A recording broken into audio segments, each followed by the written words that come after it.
हमारे साथ जुड़े रहने के लिए न्यू न्यूज के YouTube चैनल को सब्सक्राइब कीजिए, साथ ही बेल आइकन को दबाइए न्यू न्यूज की खबरें सबसे पहले देखने के लिए।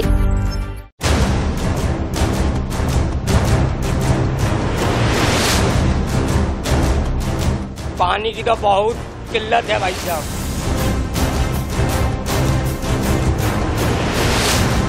तो आगरा होटल से लाते हैं, कभी बंगाली घाट से लाते हैं।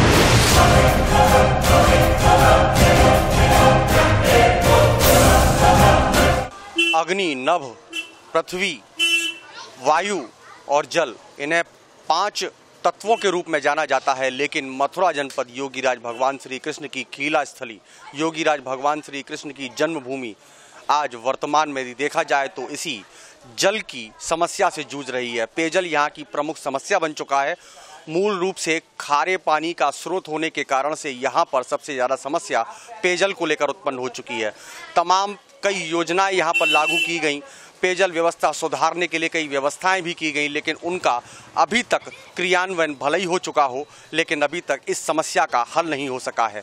मथुरा जनपद में पेयजल व्यवस्था सुचारू न होने के कारण से आज आरओ प्लांट सहित कई ऐसे ब्रांड बाजारों में बिकने वाले पानी को हाथों हाथ लिया जा रहा है और इसका व्यवसाय भी फल फूल रहा है।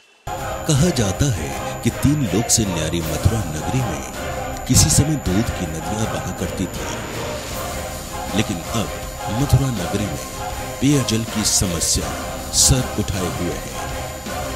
खारे पानी का मुख्य स्रोत होने की वजह से यहाँ पर हमेशा पेयजल संकट गहराया रहता है। 16 कलावतारी योगीराज भगवान श्री कृष्ण की जन्म एवं लीला भूमि में रहने वाले ब्रजवासी पेयजल की व्यवस्था के लिए दूर दूर से पानी भरने के लिए मजबूर हैं। समय समय पर शासन के द्वारा विभिन्न योजनाओं के अंतर्गत यहाँ पर पेयजल समस्या को हल कराने का प्रयास भी किया गया। बावजूद इसके अभी तक ये समस्या हल नहीं हो पाई है। मथुरा जनपद के देहात क्षेत्रों में रहने वाली ग्रामीण महिलाएं कई किलोमीटर दूर से सर पर पानी से भरे बर्तन लेकर आती हैं, जो कि अब इन महिलाओं की दिनचर्या में शामिल हो चुका है। सुबह उठकर दैनिक कार्य करने से पूर्व महिलाएं बड़े बड़े बर्तनों को लेकर कई किलोमीटर दूर स्थित पीने के जल के स्रोत पर पहुंचती हैं और वहां से पानी भरकर लेकर आती हैं, जिसके बाद वह अपने भोजन इत्यादि का कार्य संपन्न करती हैं। एक भी दिन पानी न लाने पर घर में पेयजल की समस्या बन जाती है, जिसके कारण इन महिलाओं को प्रतिदिन सबसे पहले पानी लेने के लिए दूर दूर तक जाना पड़ता है। कुछ ऐसा ही नजारा मथुरा के शहरी क्षेत्र में भी दिखाई देता है। शहरी क्षेत्र में भी कई जगह पेयजल समस्या स्थानीय निवासियों को परेशान किए हुए है। भैंस बहोरा, अंतापाड़ा, चौबियापाड़ा सहित अन्य क्षेत्रों के निवासी सुबह तड़के उठते ही खाली बर्तनों को लेकर पानी भरने के लिए निकल पड़ते हैं और पीने के पानी की व्यवस्था में जुट जाते हैं। पानी की परेशानी है बहुत, और मोटर अंदर खराब भी पड़ी हुई है काफी टाइम से, और वो सही नहीं हुई है अभी तक। और यहाँ पर आते हैं पानी भरने, सुबह शाम चलाते हैं। ये बब्बू भाई साहब हैं।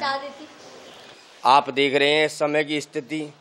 चुनाव आते हैं तो नेता करते हैं पब्लिक से वायदा कि हम हैंडपंप लगवाएंगे कि मोटर लगवाएंगे। उसके अलावा भाई साहब चुनाव हो जाते हैं, कोई पब्लिक का दुख सुख का कोई रुझान नेता नहीं देखता है। घर जाते हैं तो कहते हैं कि नेताजी तो है नहीं, नकलऊ गए हैं। भाई कब आएंगे, यानी पता नहीं साहब नेताजी कब आएंगे अगले राउंड पे आना। अगले राउंड पे जाते हैं, नेताजी आए नहीं साहब, वो तो दिल्ली गए हैं साहब। भाई कब आएंगे नेताजी, पता नहीं साहब, वो तो काम करके आएंगे। पानी की तो बहुत किल्लत है भाई साहब। यहाँ की हमारी धोबीबारी गली में आप सीवर देखोगे, सीवर नहीं है, पानी की लाइन नहीं है, और फिजूली पे बिल्डिंग बना करके पैसे ले रहे हैं। ये कोई मेंटेनेंस नहीं है निगम का, कागज चौके निगम है भाई साहब। पानी की स्थिति पूरे हिस्से में कहीं पानी मीठा पानी है ही नहीं। ये लोग हैं बेचारे अपनी लाइट खर्च करके बर्बाद है रोजाना सुबह शाम। इनके घर पे हर एक आदमी ये क्या कि मैं सोचता है कि हमारे घर पे खाली बर्तन ना हो, लेकिन ये बेचारे इसका भी एतराज़ नहीं करते हैं। अपनी लाइट खर्च करते हैं, पानी भरवाते हैं। कोई आगे पीछे आता है तो बेचारे खोल अपना काम छोड़ कर नहीं पानी भरवा देते हैं लोग। जनरेटर भी अलग चलाते हैं, लाइट खर्च करते हैं। नगर निगम द्वारा यहाँ मीठे पानी की कोई व्यवस्था नहीं है, कोई मीठे पानी की लाइन नहीं है। मथुरा में व्याप्त पानी की समस्या के कारण ही जनपद भर में आरओ सहित पेयजल पानी का व्यवसाय भी खूब फल फूल रहा है और यहाँ पर प्रतिदिन लाखों रुपए का पीने का पानी खरीदा और बेच दिया जाता है। इतना ही नहीं, स्थानीय निवासियों के साथ यहाँ घूमने के लिए आने वाले श्रद्धालु भी पूरी तरह से बाजारों में बिकने वाले पानी के ऊपर निर्भर रहते हैं। बीते कई वर्षों से चली आ रही जनपद की पेयजल समस्या को हल कराने के लिए जनप्रतिनिधियों के द्वारा भी समय समय पर व्यवस्थाएं की जाती रही हैं, लेकिन ये व्यवस्थाएं हमेशा नाकाफी ही साबित हुई हैं। साहब हमें ना बहुत पानी की परेशानी है। 2 साल से मोटर खराब है, कोई सुनवाई नहीं कर रहा। गंदगी देखो, हाँ सब हो शिकायत कर दी। पहले भी उमेश शर्मा था, उससे भी की, इससे भी की। जो नया जो मेंबर बना उसने भी कोई सुनवाई न करी। पानी दूर से लेकर आते हैं, बंगाली हाट से, गली की मोटर में से लाते, नल आते हैं जब भरते हैं, नल आए ना आए की बराबर है। यहाँ पानी की परेशानी है, दूर से लाना पड़ता है। हम लेडीज आएंगे, हमें पता है कि हम कितने परेशान हैं इस गली में। हैंडपंप 2 साल से खराब है, कोई सुनवाई नहीं है। सबसे कर ली, कोई सुनने को तैयारी नहीं है। कहाँ से पानी लेके आते हैं? एक तो बंगाली घाट से लाते हैं, तो थोड़ी जहाँ मोटर लगी होती है वहाँ से लाते हैं। भैया यहाँ पानी की बहुत परेशानी है हमें। हाँ, नल आते कभी नहीं आते और बहुत परेशानी रहती है पानी की। और ये हमारी मोटर जो है सही होनी चाहिए। या तो 1 साल से हो गई, 1 साल से परेशान है, ये बंद पड़ी है हमें। अब तो आगरा होटल से लाते हैं, कभी बंगाली घाट से लाते हैं, ऐसे भर के लाते हैं भैया पानी।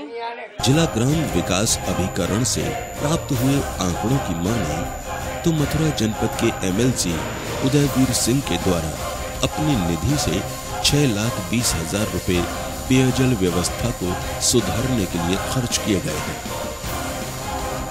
तो वहीं मथुरा की सांसद और प्रसिद्ध सिने तारिका हेमा मालिनी के द्वारा भी अपने कार्यकाल में संसद निधि से माट, नौझील, सुरीर, सामोली, ओहावा, जुलहंदी आदि ग्रामीण क्षेत्रों में कई वाटर स्कीम के साथ वित्तीय वर्ष 2016-17 एवं वित्तीय वर्ष 2017-18 में 15 हैंडपंप सहित करीब 6,50,000 रुपए पेयजल व्यवस्था को सुधारने के लिए दिए गए हैं। मथुरा जनपद के सभी विधायकों ने भी करीब 125 लाख रुपए कुल 61 परियोजनाओं के लिए अपनी अपनी विधायक निधि से दिए हैं, जिनमें से 32 परियोजनाएं पूरी भी हो चुकी हैं और शेष 29 परियोजनाओं पर कार्य जारी है। लेकिन फिर भी मथुरा जनपद पेयजल की व्यवस्था से जूझ रहा है, लेकिन जनपद में खारे पानी की समस्या से निजात नहीं मिल सकी है।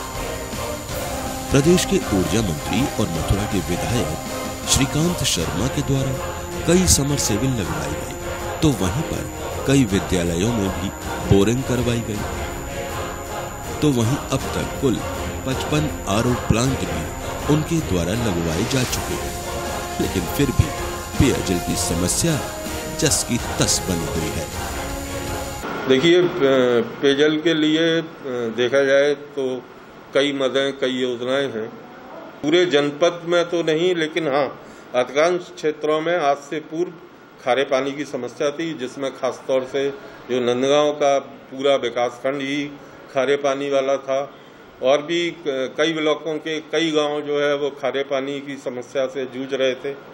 अब पिछले 1-2 साल में जागरूकता बहुत बढ़ी है और इस पे अधिकांश काम हुआ है। जहाँ तक मैं 14वां वित्त और राज्य वित्त की बात करूँगा तो हमारे पूर्व मुख्य विकास अधिकारी श्री पवन गंगवार साहब ने ये व्यवस्था दी थी कि सबसे पहले गांव में पेयजल की व्यवस्था की जाएगी, शुद्ध पेयजल की व्यवस्था की जाएगी। और जब तक ग्राम पंचायत इस आशय का सर्टिफिकेट नहीं देगी कि उसने अपने स्तर पे इस राजनिधि या अपनी 14वें वित्त का उपयोग पेयजल की व्यवस्था मुहैया कराने के लिए कर लिया है, तब तक वो पंचायतें उन पर जो भी धनराशि उपलब्ध हो रही है और कोई कार्य जो है वो नहीं करेंगी। माननीय विधायकगण और माननीय सांसद महोदय के द्वारा जो बीते 2 वित्तीय वर्षों के अंतर्गत जो भी पेयजल को लेकर के योजनाओं के अंतर्गत धनराशि जारी करवा करके पेयजल की व्यवस्था को दुरुस्त कराने के प्रयास किए गए, उनका क्रियान्वयन यदि हम देखें, उनके विषय में यदि हम बात करें तो वर्तमान में कितनी योजनाएं सफल रूप से संचालित की जा रही है, कितनी ऐसी योजनाएं जो अब ठप हो चुकी हैं? नहीं, ऐसी कोई योजना नहीं है जो ठप हुई हो। जो भी माननीय विधायकगण या सांसद महोदया जो भी पेयजल की योजनाएं देती हैं वो संबंधित कार्यदायी संस्था जैसे कि जल निगम या अन्य संस्थाएं, यूपी एग्रो, उनके द्वारा बनाया जाता है और उसको फिर संचालन और रखरखाव के लिए संबंधित ग्राम पंचायत को सौंपा जाता है। मैं जब भी जो है गांव में जाता हूं और जहां पे ये पेयजल योजना है तो संबंधित प्रधान से यही कहता हूं कि योजना बनाना और उसको स्थापित करना आसान है, लेकिन ये तभी संभव होगा जबकि आपके ग्राम की जो जनता है वो भी इसमें समर्पण भाव से काम करेगी, क्योंकि बिजली का बिल दिया जाना होगा, छोटी मोटी टूट फूट होती हैं, उनका भी भुगतान अनिवार्य है। यदि आप एक आंशिक भुगतान चाहे 20 रुपये 50 रुपये महीने हो हर उपभोक्ता से लेंगे तो मेरा विश्वास है कि ये योजनाएं लंबे समय तक चलती रहेगी। तो वर्तमान माननीयों के द्वारा संचालित करवाई गई योजना है। अभी फिलहाल पूर्व के सांसद के द्वारा जो भी योजनाएं इस संबंध में जारी की गई वो कितनी संचालित हो रही हैं? हो रही हैं, काफी हद तक हो रही हैं। और जहाँ भी परेशानी आई है वो यही आई है जहाँ ग्राम प्रधान ने उतना इंटरेस्ट नहीं लिया या जब तक बिजली विभाग का जो है वहाँ पे कनेक्शन रहा, बाद में ये देखा गया कि भुगतान नहीं हुआ तो कनेक्शन काट दिए गए। इस तरह की चीजें नहीं हो, ये हम लोग पहले से सर्टिफिकेट ले रहे हैं, अब हम प्रधान से लिखवा के लेते हैं कि उसका संचालन वो करेंगे, उसका बिल का भुगतान करेंगे।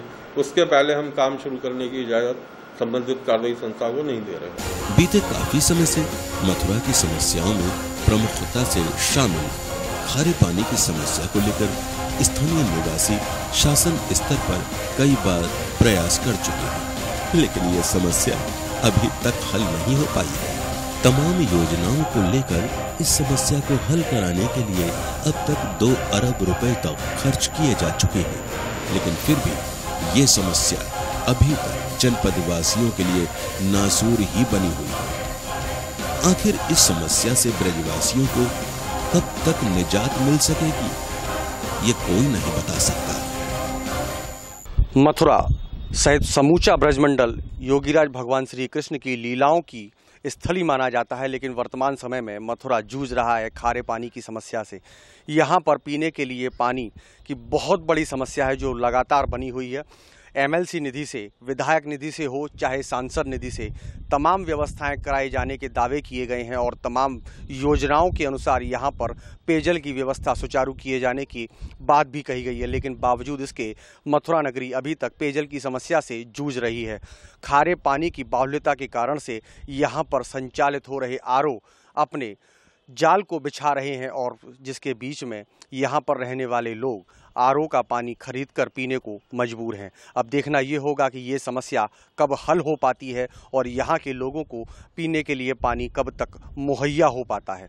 नियो न्यूज़ के लिए अपने सहयोगी कैमरा पर्सन राकेश पचौरी के साथ मोहित चतुर्वेदी।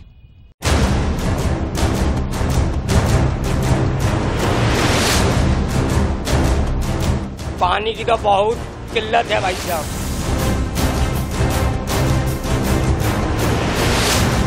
तो आगरा होटल से लाते हैं, कभी बंगाली घाट से लाते हैं।